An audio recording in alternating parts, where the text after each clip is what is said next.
Hey, it's Alpida, and today is Feng Shui Friday. So I'm just trying this as a live instead of a, you know, as a written post. So you can comment below and I'll give you more information. But today I wanted to talk about the 5 elements and how this year's dominant energy. Okay, so this year is the fire horse in the Chinese zodiac, in the 4 pillars astrology.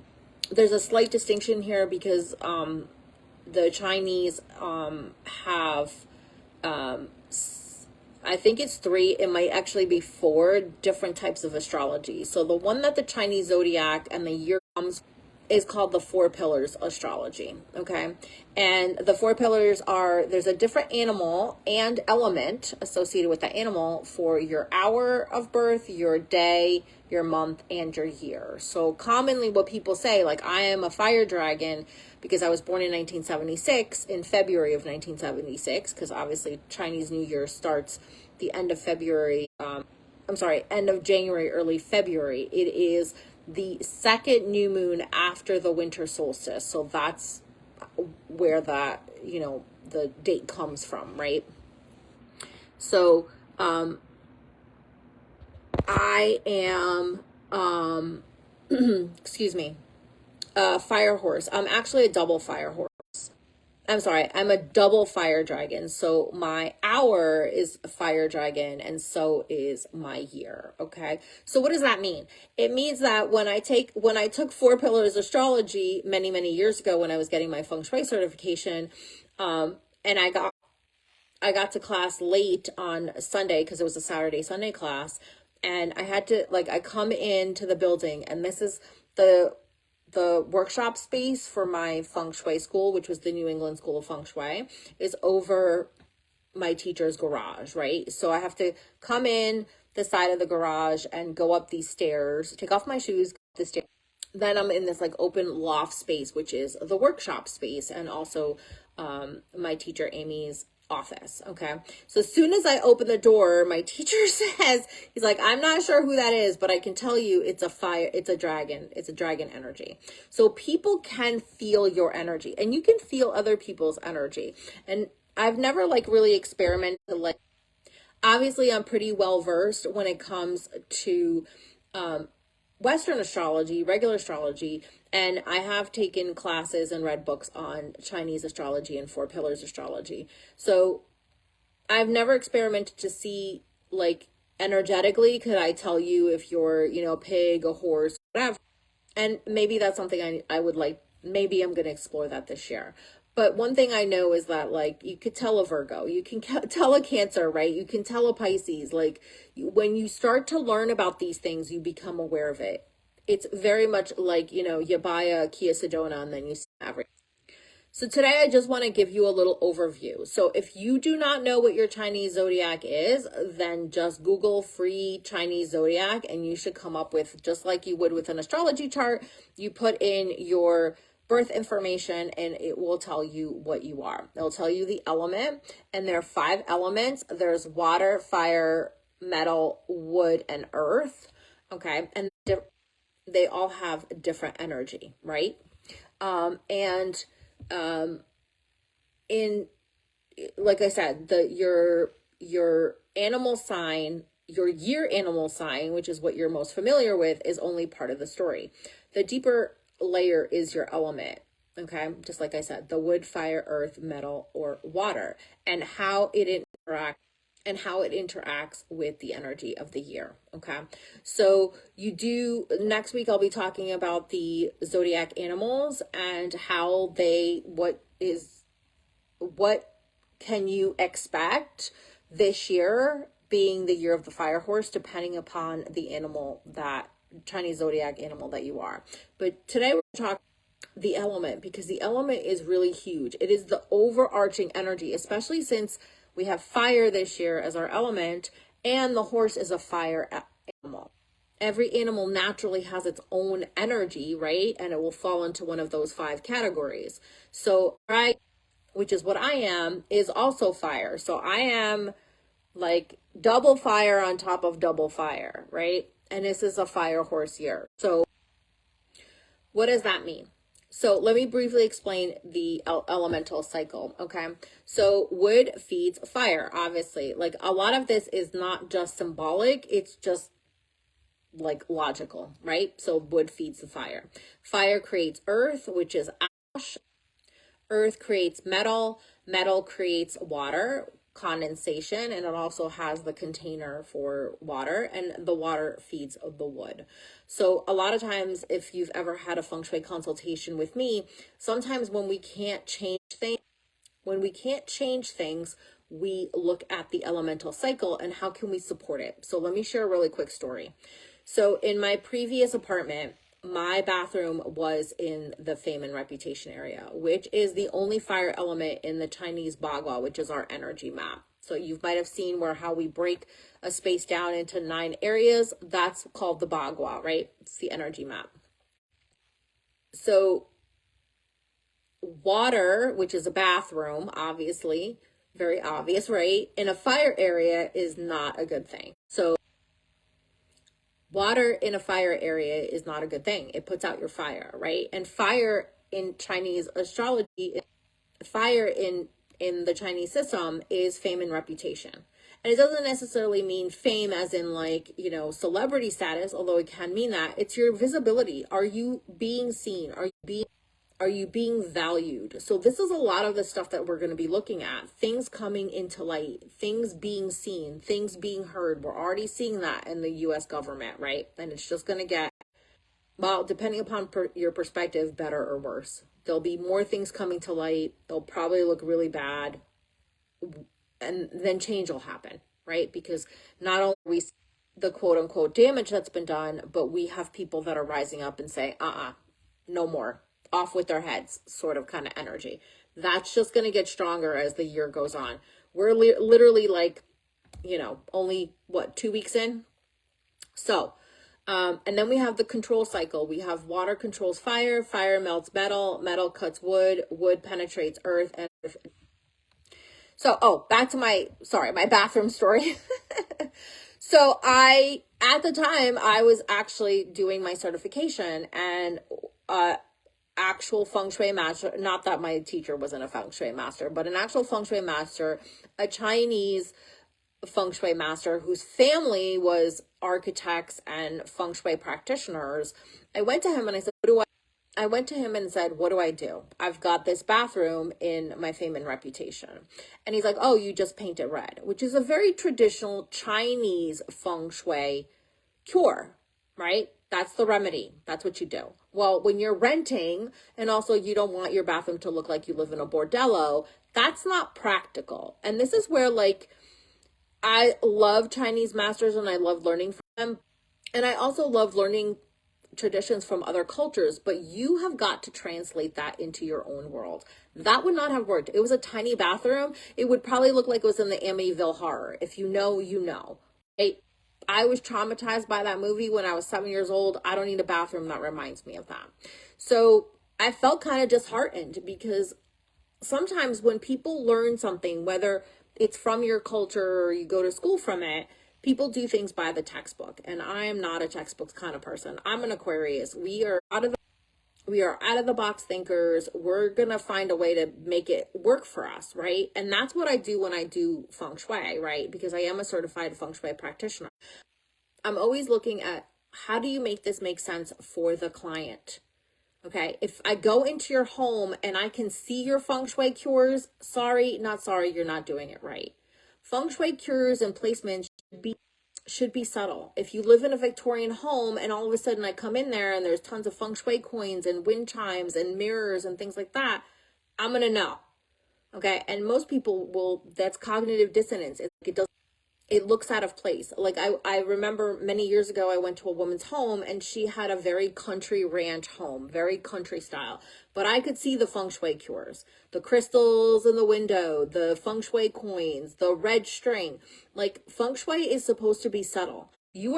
Feng shui is about creating harmony in your home so that it is mirrored in your life. So feng shui for me, very much like that expression, life imitates art and art imitates life. Your home reflects who your life and your cognitive being, your spiritual being, your physical being, and it's a two-way mirror, right? So your home reflects who you are and you reflect your home. So if your home is cluttered, that means there's clutter and chaos in your mind, in your heart, in your spirit, in your life. Okay? And when you start to clear the clutter in your home, you see, that's why if you start cleaning and organizing, all of a sudden, like, you find solutions to problems that had nothing to do with what you're physically doing, because you're creating order out of chaos in your physical environment. And that is helping your mind replicate that in your life, in your mental being, your emotional being, your physical being, your spiritual being. So Feng Shui is really important. It is one of the key tools that I use in my business to help my clients really go from being overwhelmed and not consistent to creating business and life systems that really work for them. Okay. So that they can create the life that they want. Okay. It's not just manifestation, it's creating rhythm and harmony in your life. Excuse me. So with this bathroom, to finish that story, I was just like, okay, well, I'm not painting my bathroom red. So how do I get the water to support the fire? And that's where when you really know Feng Shui, like me, who, when I study some of these things, it just feels natural to me. It feels like I've been doing it all my life, even though I am Greek, 100% Greek. Okay. So, because every culture has their form of geomancy. That's what Feng Shui, it's a version of geomancy. It is the most popular and most well known, but other cultures have it as well. It's just not obvious. And a lot of times it's subtle. Have you ever gone to a restaurant or a place and felt like you didn't want the back to your door? That's Feng Shui energy. Power position is to be able to see the door. Okay. So what I did with my bathroom was I brought in the wood element, because the water feeds the wood feeds the fire. It is the constructive cycle, right? It's how we get it's the supportive cycle. I brought in a curtain that was green, which is wood element. It also had bamboo on it, but it was very subtle. When it was sunny, because the curtain was sheer, it made the whole bathroom look green, like you were inside of a honeydew melon. Okay, it was actually really beautiful. I wish I still had that curtain. I brought in a plant and put it on the toilet. I kept the door open but just slightly ajar. You do not want your bathroom door wide open. You don't want that energy. You keep the toilet lid closed always. You keep the shower curtain closed. I brought in a curtain that was white, which is actually the metal element, and it had animals on it and plants. So animals are fire energy, plants are wood. Okay. And it had definitely a lot of colors. I had ladybugs on it. It had a lot of red. Red is fire energy, right? I brought in towels that were green. Again, wood. So basically what I was doing was I was balancing the heaviness of the water of the toilet, the shower, and the sink with tons of wood. So that water was feeding that wood, right? The water in the bathroom was feeding the wood of all the green, right? And that wood was feeding the fire of that gua, okay? The area of the bagua. So this is how you balance the elements in Feng Shui, and also how you balance the elements in the year of the fire horse. So I'm going to talk about the 5 elements and what the impact of the fire horse, like, again, double fire, right? The fire, because that's the element of the year, and fire being the element of the horse. So what this looks like is if you're a wood, your element of your year in Chinese astrology is wood. Wood feeds fire, just like I talked about. So this is a big year for creativity. It's for big visibility. The risk is burnout and overextension. So it's really important for you to pace yourself and focus on strategic growth and not constant output. Okay. So that's really important. And if your Chinese zodiac element is wood, if your Chinese zodiac is fire, so if you turn 60 this year, you are a fire horse. Of course, after February.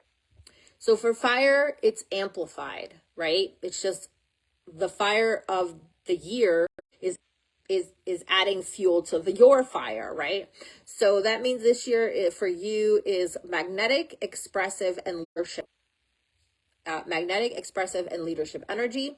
The risk is drama and impulsive decisions. So what I highly recommend is that you channel that passion into a clear direction.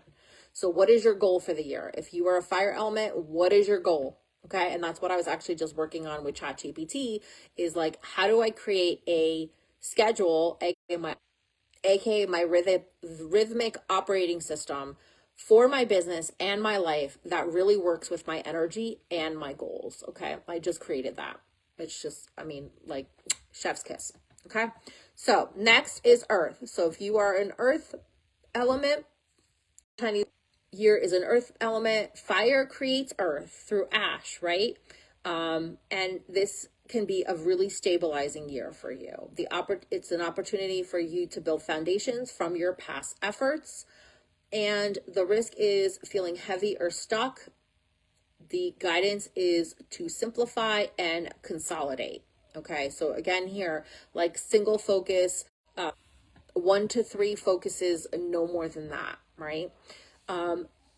If you have metal as your primary element in your Chinese zodiac, fire melts metal. Okay.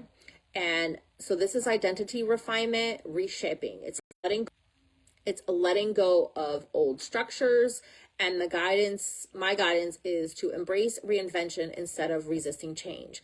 So this reminds me of like a sword, being heated over.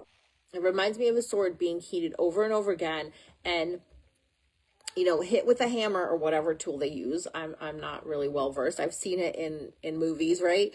To refine it, to bring it into the shape that we want. So that's what this year is about for you if you are a metal element. Okay, reshaping yourself, letting go of old things, right? This may be a year that you lose weight. This may be a year that you leave a relationship. There's so many things that can happen, but it's really around your identity. Okay. And I do find that when you leave a relationship or a job or close a chapter in your life, it's because your identity has changed. You've outgrown it, right? I don't like the word becoming. It's more like unbecoming. We're letting go of, societal conditioning and things like that and moving into who we truly are. Okay. If you are a water element, water controls fire. Emotional intelligence becomes power this year. Okay.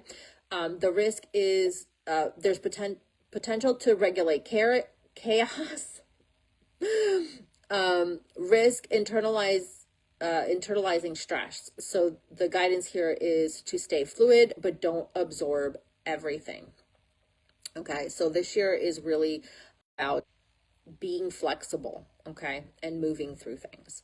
So that's the overview of how the fire and or will be affecting you based upon the element that for the year that you were born. Okay. So if you're curious about how your personal element interacts with If you're curious on how your personal element interacts with this year in a more detailed way, including your home, timing, and life transmissions, that's where a personalized Feng Shui and 4 pillars astrology session comes in.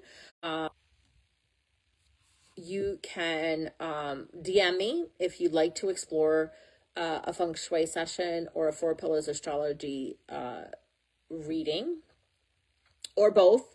We can definitely do both. If you'd like to, so this year also is it's a year 1, right, in numerology. And so what year 1 is the beginning of cycle. But it also is part of the fire energy, it being associated with the Feng Shui area of fame and reputation. It's visibility. It's finally being seen, heard, and valued for what you bring to the quote unquote table.